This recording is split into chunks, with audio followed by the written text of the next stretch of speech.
अगर तुम चलने के लिए तैयार हो तो मंजिल तुम्हारे सामने झुकने के लिए तैयार हो जाएगी।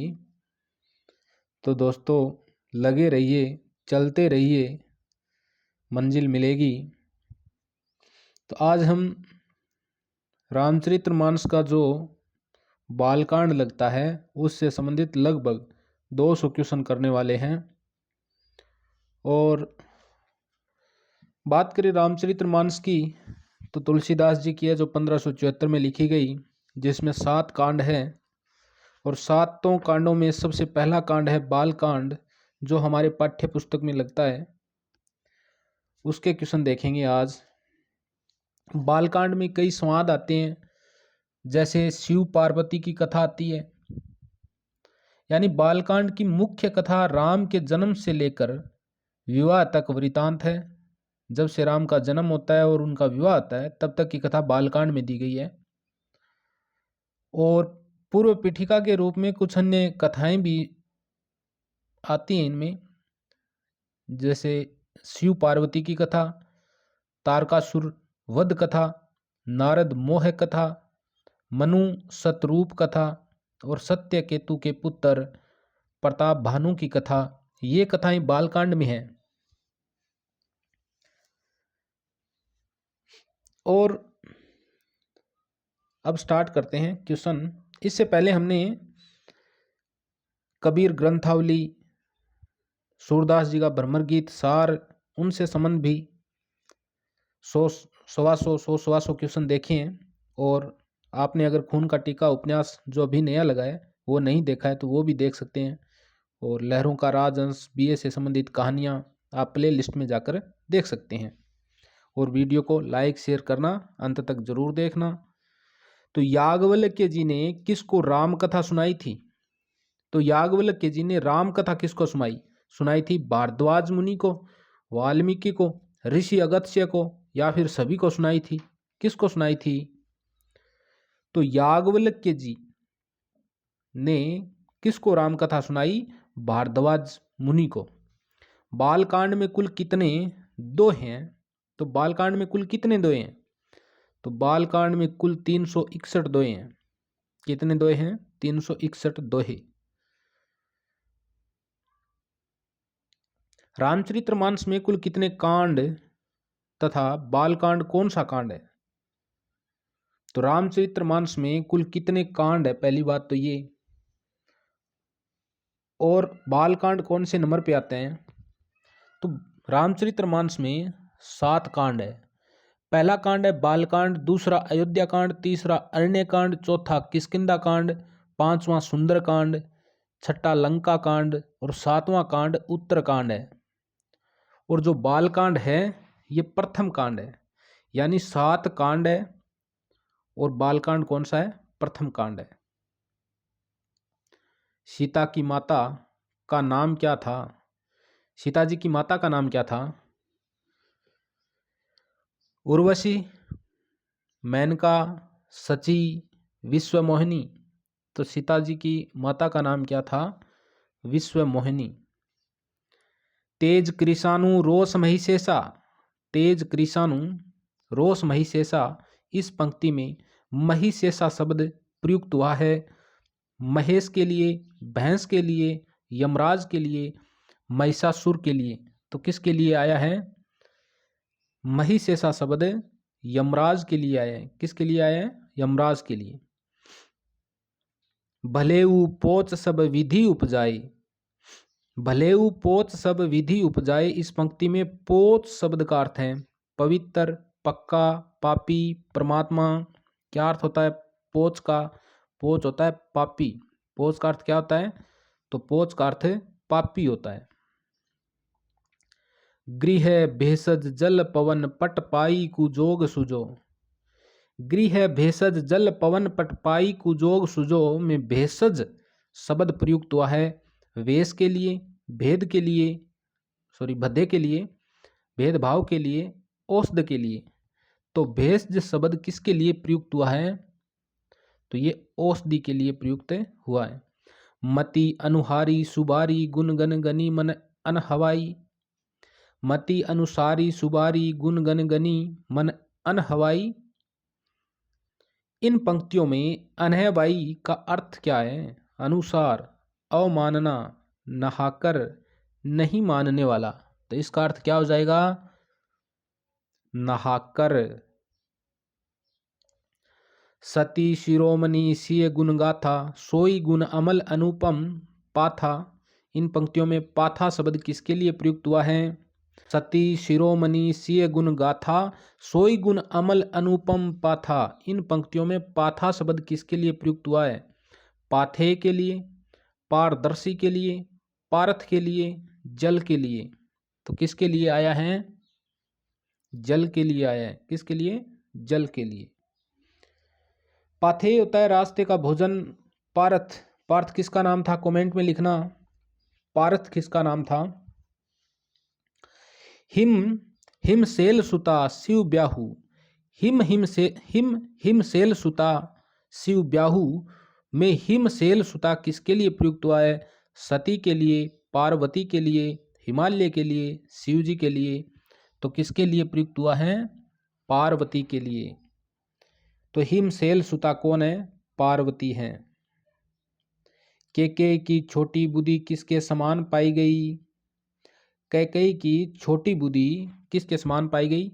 नदी के गंदे जल के समान, नदी के गंदे जल के समान, नदी के गंदे जीवों के समान, नदी के किनारे जमी काई के समान, उपरोक्त सभी। तो कौन सा उत्तर होगा इसका? नदी के किनारे जमी काई के समान। तो कैकेयी की छोटी बुद्धि किसके समान पाई गई? नदी के किनारे जमी काई के समान। काकी काम बलाक बिचारे, काकी काम बलाक बिचारे। यहाँ बलाक शब्द किसके लिए प्रयुक्त हुआ है? हंस के लिए, बगुलों के लिए, गिद्धों के लिए, कोयल के लिए। तो किसके लिए प्रयुक्त हुआ है? बलाक शब्द ये बगुलों के लिए प्रयुक्त हुआ है। नौमी भौम वार मधुमासा, नौमी भौम बार मधुमासा अवधपुरी यह चरित्र प्रकाशा। इस पंक्ति में किस मास का वर्णन हुआ है? श्रावण मास का, चैत्र मास का, आश्विन मास का, भाद्रपद माह का। तो कौन से माह का वर्णन हुआ है इसमें? चैत्र मास का वर्णन हुआ है। सदगुरु शान विराग जोग के विबुद्ध वेद भव भीम रोक के। सदगुरु शान विराग जोग के विबुद्ध वेद भव भीम रोक के। यहाँ विबुद्ध वेद किसके लिए प्रयुक्त हुआ है? देवताओं के वेद्य अश्विनी कुमार के लिए, देवताओं के वेद्य धन्वंतरी के लिए, चारवाक के लिए, उपरोक्त सभी के लिए। तो किसके लिए प्रयुक्त हुआ है? ये देवताओं के वेद्य अश्विनी कुमार के लिए प्रयुक्त हुआ है। राम नाम नरकेसरी, राम नाम नरकेसरी कनक कशिपु कलिकाल में नरकेसरी व कनक शिपु किसके लिए प्रयुक्त हुआ है? नरसिंह व राजा बलि के लिए, नरसिंह व हिरण्य कशिपु के लिए, विष्णु व हिरण्याकुश के लिए, राम व हिरण्य शिपु के लिए। तो ये किसके लिए प्रयुक्त हुआ है?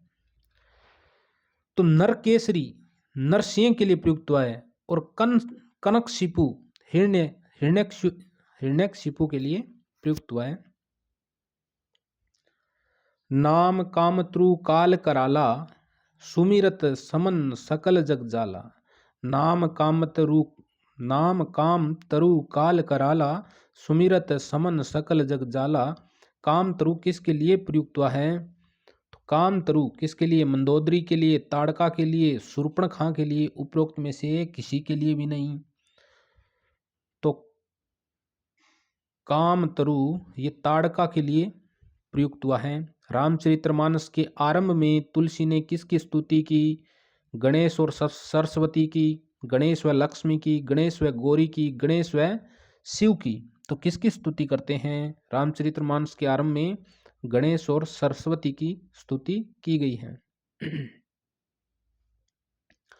सोरठा छंद की प्रकृति है। सोरठा छंद वार्णिक है, मात्रिक है, शाब्दिक है, पदवत है। तो सोरठा छंद की प्रकृति कैसी है? तो सोरठा छंद मात्रिक छंद होता है। कवि ने रामचरितमानस का प्रथम संवाद किसके मध्य दर्शाया है? याज्ञवल्क्य भारद्वाज, संवाद, शिव पार्वती संवाद, तुलसी श्रोता संवाद, काक भुसंडी और गरुड़ संवाद। तो पहला संवाद किसके मध्य दर्शाया गया है? तो पहला संवाद याज्ञवल्क्य और भारद्वाज जी के मध्य किया गया संवाद है। रामचरितमानस किस मास की नवमी तिथि को अयोध्या में प्रकाशित हुआ था? तो रामचरितमानस कौन से माह की नवमी को प्रकाशित हुआ?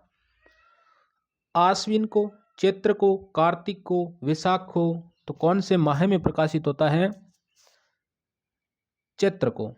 तो चैत्र नवमी तिथि को अयोध्या में रामचरितमानस 1574 में प्रकाशित हुआ है। राजा दक्ष ने अपनी किस पुत्री का विवाह शिव के साथ किया था? अर्पणा का, पार्वती का, सती का, उपरोक्त सभी का। इतनी सारी पुत्रियों का? नहीं नहीं नहीं, एक का ही किया है। राजा दक्ष ने अपनी किस पुत्री का विवाह शिव के साथ किया था? सती का किया था। शंकर ने सती का परित्याग क्यों किया? पतिव्रत खंडित होने से, पति के कथन पर अविश्वास करने से, राम की परीक्षा लेने से, वन में जाने से। तो शंकर ने सती का परित्याग क्यों किया था? यानी पति के कथन पर अविश्वास करने से शंकर भगवान ने सती को त्याग दिया था। सती का परित्याग करके शिव ने किस स्थान पर आकर समाधि लगाई थी भाई? तो सती को त्यागने के बाद शंकर भगवान ने किस स्थान पर समाधि लगाई? मानसरोवर, केदारनाथ, कैलाश, अमरपुर। तो कहाँ पर समाधि लगाई थी? तो शंकर भगवान का तो कैलाश ही था, कैलाश पे लगाई थी। राजा दक्ष को प्रजापति का पद किसने दिया? विष्णु ने, ब्रह्मा ने, शिव ने, नारद ने। तो प्रजापति का पद राजा दक्ष को किसने दिया था? तो ये विष्णु ने दिया था। दक्ष ने अपनी पुत्री सती और शिव को निमंत्रण क्यों नहीं दिया? परेशानी के कारण, शिव के दिगंबर रूप के कारण, सती को त्यागने के कारण, पूर्वाग्रह से ग्रसित होने के कारण। क्यों नहीं दिया? क्योंकि वो पूर्वाग्रह से ग्रसित था, इसलिए नहीं दिया। सती जब दक्ष के घर पहुंची तो निम्न में से किसने सती का स्वागत किया? दक्ष ने, सती की माता ने, दक्ष की पुत्री ने, सती की बहन ने। तो सती जब दक्ष के घर पहुंची तो सती की माता ने सती का स्वागत किया। सती के भस्म होने का समाचार सुनकर शिव ने यज्ञ ध्वंस करने के लिए किसे भेजा? अपने गणों को, राक्षसों को, भूत पिशाचों को, वीरभद्र को। तो किसको भेजा गया था? यज्ञ ध्वंस करने के लिए वीरभद्र को भेजा गया था। शिव की समाधि को भंग करने के लिए देवताओं ने किसे भेजा था? और शिव की समाधि को भंग करने के लिए देवताओं ने किसे भेजा? कामदेव को, रति को, रंभा को, उर्वशी को। तो किसे भेजा गया था? कामदेव को भेजा था। शिव की समाधि को भंग करने के लिए देवताओं ने कामदेव को भेजा था। पुष्प धनवा, रतिपति कामदेव। समाधि भंग करने पर शिव ने कामदेव को क्या दंड दिया? उसे श्राप दे दिया, उसे भगा दिया, उसे जलाकर भस्म कर दिया, उससे उसके अस्त्र शस्त्र छीन लिए गए। तो क्या किया गया? तो कामदेव को जलाकर भस्म कर दिया गया। तो शिव की समाधि भंग करने गए कामदेव को क्या दंड मिला? उसे जलाकर भस्म कर दिया गया। और जब रति ने शंकर भगवान के सामने विनती की तो शंकर भगवान ने क्या कहा कि ये अब से सब लोगों के मन में स्थान पाएगा। कामदेव मन में निवास करेगा, लोगों के, मनुष्यों के, सभी जाति के प्रकृति में। पार्वती की माँ का नाम क्या था? सेना, मेनका, मैना, शेषाद्री। तो पार्वती का माँ का नाम क्या था? मैना था। पार्वती किसकी पुत्री थी? मैना की पुत्री थी। तारकासुर का वध किसने किया था? वृषकेतु ने, शिव ने, वीरभद्र ने, षणमुख ने। तारकासुर का वध किसने किया था? षणमुख, जिसके 6 मुख हो। 6 मुख वाला कौन? कार्तिकेय, शिव पुत्र। तारकासुर का वध कार्तिकेय ने किया था, षणमुख ने किया था। हिरण्यकशिपु को मारने के लिए विष्णु ने कौन सा अवतार धारण किया था? नृसिंह का, वामन का, कर्म का, वराह का। तो कौन सा रूप धारण किया था विष्णु भगवान ने? नरसिंह का रूप धारण किया था। ये वही है हिरण्यकशिपु, प्रहलाद का पिता। नारद को एक स्थान पर नहीं ठहरने का श्राप यानी शाप किसने दिया था? शिव ने, प्रजापति दक्ष ने, ब्रह्मा ने, काकभुसुंडी ने। तो नारद जी चुगली करता मान एक स्थान पर नहीं ठहरने का शाप किसने दिया था? प्रजापति दक्ष ने दिया था। रामचरितमानस के अनुसार नर सृष्टि पृथ्वी पर किसके द्वारा हुई थी? रामचरितमानस के अनुसार नर सृष्टि पृथ्वी पर किसके द्वारा की गई? स्वामभू, मनु और शतरूपा के द्वारा की गई। तो रामचरितमानस के अनुसार नर सृष्टि पृथ्वी पर किसके द्वारा हुई थी? स्वामभू, मनु और शतरूपा के द्वारा हुई थी। प्रताप भानु से मिलने वाले कपट मुनि का नाम क्या था? तो प्रताप भानु से मिलने वाले कपट मुनि का नाम एक तनु था। क्या नाम था? एक तनु था। प्रताप भानु को जंगल में सुअर बनाकर किसने भटकाया था? धूकेतु ने, काल केतु ने, विधि केतु ने, जय केतु ने। तो किसने भटकाया था? काल केतु ने। प्रताप भानु को जंगल में सुअर बनाकर किसने भटकाया? काल केतु ने। भगवान श्री राम का जन्म हुआ था चैत्र शुक्ला नवमी को, चैत्र वदी नवमी को, चैत्र शुक्ला सप्तमी को, चैत्र शुक्ला दशमी को। तो भगवान श्री राम का जन्म कब हुआ? तो ये तो आप सभी लोगों को पता भी होना चाहिए, होगा भी, चलो फिर भी बता देता हूँ। चैत्र शुक्ल नवमी को हुआ था। राम ने विश्वामित्र के साथ किस राक्षसी का वध किया था? तो राम ने विश्वामित्र के साथ किस राक्षसी का वध किया? पूतना का, शूरसा का, ताड़का का, विबला का। तो किसका वध किया था? राम ने ताड़का का किया था। अहल्या को शाप मुक्त किसने किया? राम ने, विष्णु ने, नारद ने, शिव ने। तो अहल्या को शाप मुक्त राम ने किया था।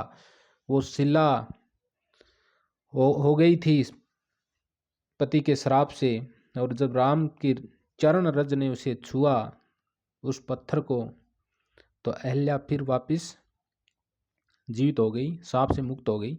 अहल्या किसकी पत्नी थी? अहल्या किसकी पत्नी थी? कपिल मुनि की, गौतम मुनि की, जैमिनी की, जमदग्नि की। तो अहल्या कपिल मुनि की पत्नी थी। जनक ने राम लक्ष्मण और विश्वामित्र को लिवाने हेतु अपने किस पुरोहित को भेजा था? सदानंद को, हरिहरानंद को, सच्चिदानंद को, सतानंद को। तो किसे भेजा गया था? सतानंद जी को भेजा गया था। परशुराम ने राम पर क्रोध क्यों किया? तो परशुराम जी ने राम पर क्रोध क्यों किया? उसके गुरु का धनुष तोड़ देने के कारण, उनका अपमान करने के कारण, ब्राह्मणों को सम्मान न देने के कारण, परशुराम को प्रणाम नहीं करने के कारण। तो परशुराम ने राम पर क्रोध क्यों किया? उनके गुरु का धनुष तोड़ देने के कारण। किस कारण किया था? उनके गुरु यानी शिव और शिव का धनुष तोड़ देने के कारण परशुराम ने राम पर क्रोध किया था। चलो मित्रों, आज इतना ही देखेंगे, वीडियो लंबा हो जाएगा। तो वीडियो कैसा लगा कमेंट लिखना, लाइक शेयर सब्सक्राइब किया करो। और इससे पहले हमने ब्रह्मगीत सार कबीर ग्रंथावली के लगभग 100 क्वेश्चन डाले हैं, और उपन्यास खून का टीका और BA की कहानियाँ पढ़ा दी है, प्लेलिस्ट में जाकर देख सकते हैं आप। और इसके बाद में हम और भी लेके आएंगे अलग अलग पार्ट ऑब्जेक्टिव क्वेश्चन के।